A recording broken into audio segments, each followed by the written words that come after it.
Hi, this is Ron Pinkerton at Thunderbird High School again. In this Gmail video, I'm going to be covering how to compose an email in Gmail. And it's pretty straightforward and simple. Make sure you're logged into your school Gmail account. Um, Go to Gmail and click on Compose, the red button right here. That's going to help you to compose a new Gmail. Now, it pops up with this small window here. It's kind of nice because then you can search other emails if you need to while you're in this window, if you need to get information from there, cut and paste, what have you. But if that bothers you, having it so small, you can go ahead and expand it by hitting those two arrows there. That'll expand that email out. Now, some benefits to being on a district Gmail account is all you have to do is type in the name of the person that you want, and it'll pull up a selection.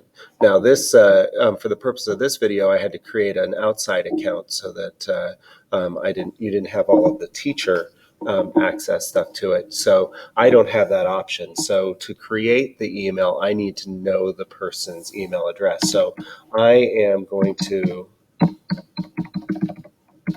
type this out to myself. So I'm going to send this email to myself. So there is my two. That's who I'm sending the email to. Now, if I wanted to add some more people that could see the email, I can either follow it up with another email address here, or I can hit CC, which used to stand for a carbon copy. Now they refer to it as a courtesy copy. And then I could type in their email address there. And then there's BCC, which is a blind courtesy copy. Now that is going to be sent to somebody else, but the person who it's to is not going to see that it was sent to someone else. So that's one of those, I'm sending an email to a fellow student, but I want to make sure that my teacher also sees it, but maybe I don't want the other student to know that I'm sending it also to the teacher. So that would give you that option there as well. But for the purposes of this email, I'm not doing a CC or a BCC. If I click here, it's going to show me those. Also notice that I've now filled in this box here and it pulls up some information, but there's a cursor blinking ready for me to send another email add another email address. CC serves the same purpose. Then I have my subject line. So for my subject line, I'm just going to briefly write a phrase about what this is about.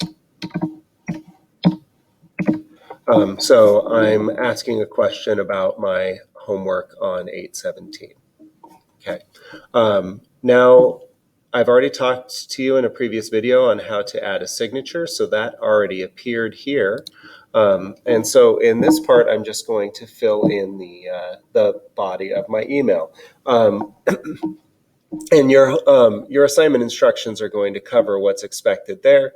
Remember, emails are kept brief but professional, and so you would fill in that information. Some options that you have for your emails, similar to Google Docs, you have some font choices, font size. You can bold, italics, underline, or color any of the font. You have your alignment choices, left, right, and center justified. You can add numbered lists, bullets, you can change the indent, that sort of thing. You have those options. You can also attach a file to an email. So if you have something on your hard drive, you can attach something from Google Drive. I don't think any of you are going to be sending or requesting money through your school account. If you had a Google Pay account, you could do that, but we're not going to be sending money back and forth. You can insert pictures, websites, and of course, well, everybody's favorite, you can insert emojis. My suggestion is you avoid the emojis in professional emails. Now, as always, Google saves regularly everything that you type, so it's letting me know here that it is saved.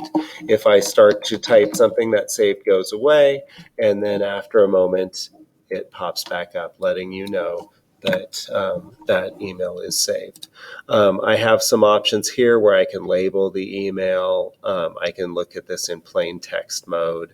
I can print. I can check the spelling, those things. However, spell checker is automatic. It'll go back and check through there. Those are all of my options, with the final one being send. Now, keep in mind, an email cannot be pulled back. You cannot take it back once you've sent it. So make sure that you are fully prepared to send that email before you click send. It's better safe than sorry with that. Take the time to make sure that everything is right before you send it.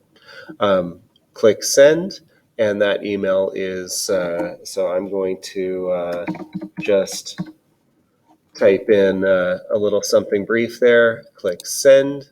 I get a notification that it was sending, and now has been sent. And I can see down here in my sent mail that I have sent that email.